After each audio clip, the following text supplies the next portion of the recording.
recovery corrective exercise style day where we did some work on the Turkish get-up, which you're gonna see again next week.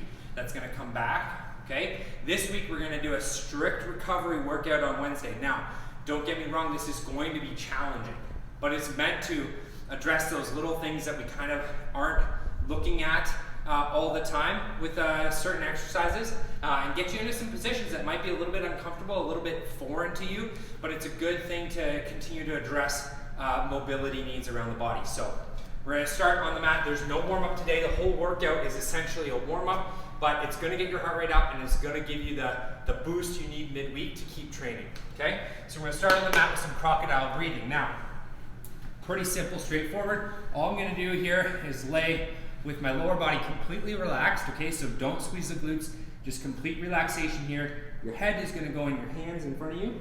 And what I want you to do is breathe into the mat below you.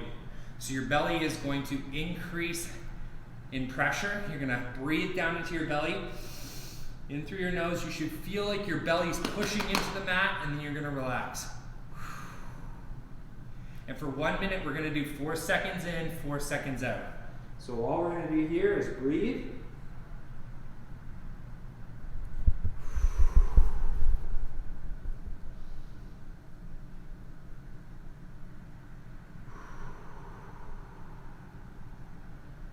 Four seconds in, 4 seconds out for 1 minute, okay?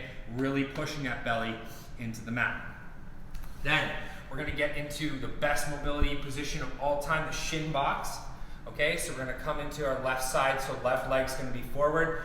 I want the toes and the foot to be pressed against that outside thigh. Okay, so people call this 90-90, I call it the shin box position.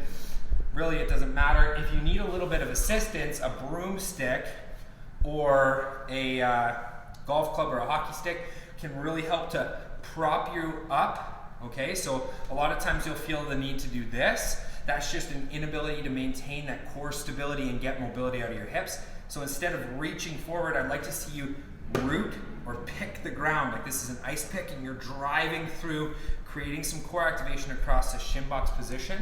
And then we're gonna lift. So from here, we're gonna push through both knees, squeeze the hips forward, and then we're gonna lower and control, okay? And again, if you need to get this ice pick out here in front of you to help drive you up, maintain some stability on the way down, okay? If you can do it without, then we want to see without, where you're going all the way down, control, and we're going to rep this out slow and controlled for 1 minute, okay? Now, if the lift gets too hard, find a position that you can be in, belly breath. 4 seconds in, 4 seconds out. Be just as effective here. We're going to go 1 minute on the left, no break. We're going to switch right to the right side. And we're going to get 1 minute of shin box raises on the right side. Now, if this is too easy, we can make this harder with a dumbbell in the goblet position. And now this is essentially a squat with a little bit of weight, okay? But from a little bit of a different position for the hips. So an excellent mobility recovery day type drill there with the shin box raises.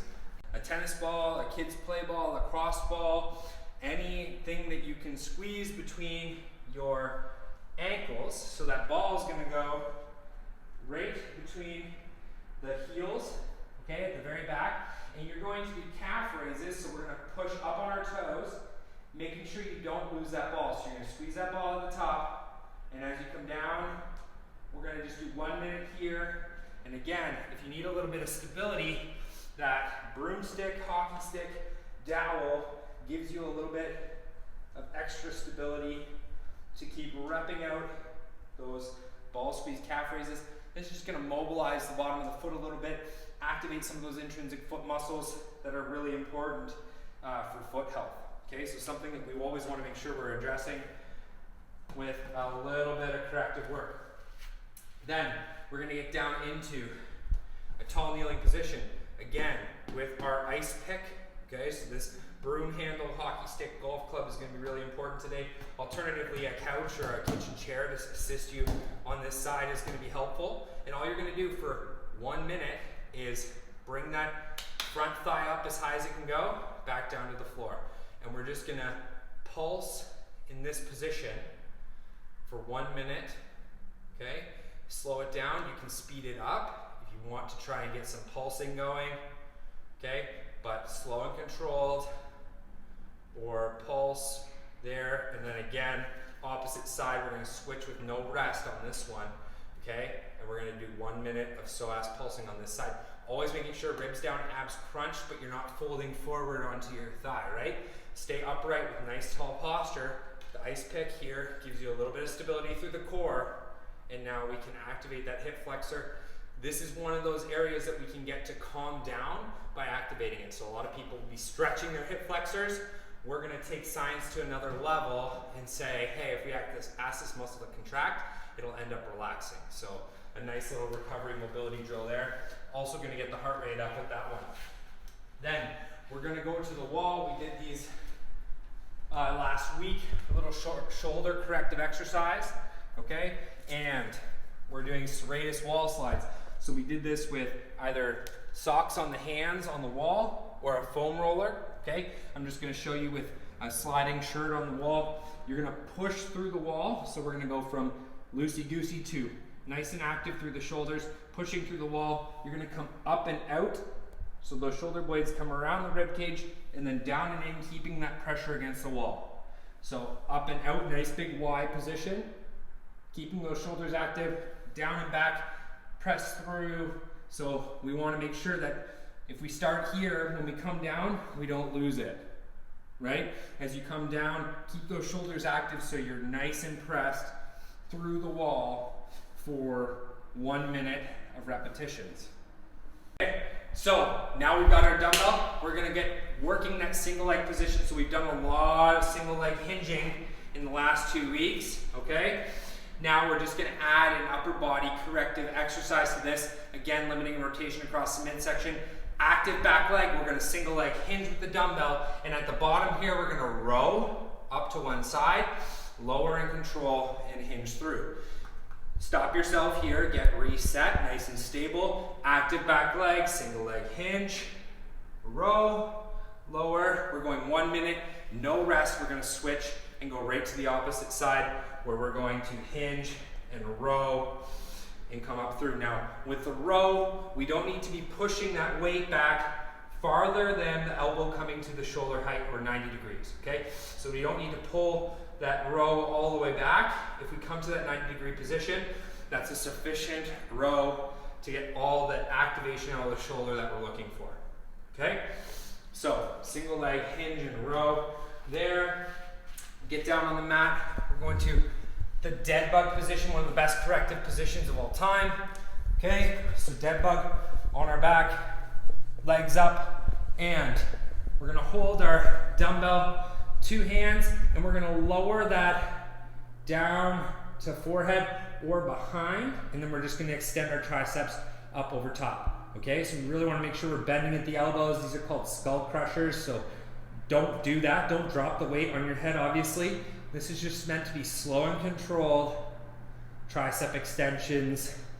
If you feel more comfortable going overhead, again, just lock in that shoulder position and extend through the elbows as you keep your back in contact with the mat and those legs up in that nice dead bug position. Okay, from there, we're going to do some corrective shoulder work. So we've been doing a little bit of developmental kinesiology type work in other workouts with our 7-month hip uprighting position. Well, now we're just going to go back a developmental stage to the 5-month position, and we're going to learn how to work our shoulders. So again, shoulder comes under the body, elbow on the mat in front of you. The femur and the humerus are in line, so the arm bone and the thigh bone are perpendicular to each other, and all we're going to do is roll our body like a trunk. We did that with the hip upright. Roll, push through your elbow, come up into that side plank position, and then we're going to roll back down. Okay, so you can see my hand goes from flat on the mat. I'm going to rotate and come up and through and back down. So for 1 minute here, we're just going to go slow and controlled, always staying active through the ribs. You can see I'm not flat here on the mat. I'm staying nice and strong and active, really working the rotator cuff, giving that some love because we've been doing a lot of direct shoulder work. Again, I'll show you from this side. So here, thigh bone, arm bone in line, drive through the elbow, up and forward. This hand's like a windshield wiper, controlling back down, up and forward, controlling back down, okay? Then, back to the mat with our plank position, okay? And we're gonna do some dumbbell pull-throughs. So, from our plank position, whether that's plank from the hands or plank from the knees, for 1 minute, you're gonna take that weight, pass it through, plant, reset, pull through. Now, 1 minute's a long time to be in a plank. So what do? Go down to your knees. Just take a little break from that tall plank, and we're sliding that dumbbell through, really working on that upper body shoulder stability. Feeling pretty good. For the last 20 seconds, maybe you go back to pulling through from the hands and knees. And then finally, we're gonna finish off with 1 minute of dumbbell overhead pullovers. So we did the tricep extension, now we take it a step further, keeping our low back flat, and we're gonna slowly lower that dumbbell to the mat and pull up overhead. Okay, really keeping that low back flat, getting that dumbbell overhead, and pulling through with the lats. So today is all about corrective exercise. But as you'll see, your heart rate's gonna get up, your blood's gonna get flowing, and you're really learning how to coordinate some of those small muscle groups that we need to address to have a complete training program.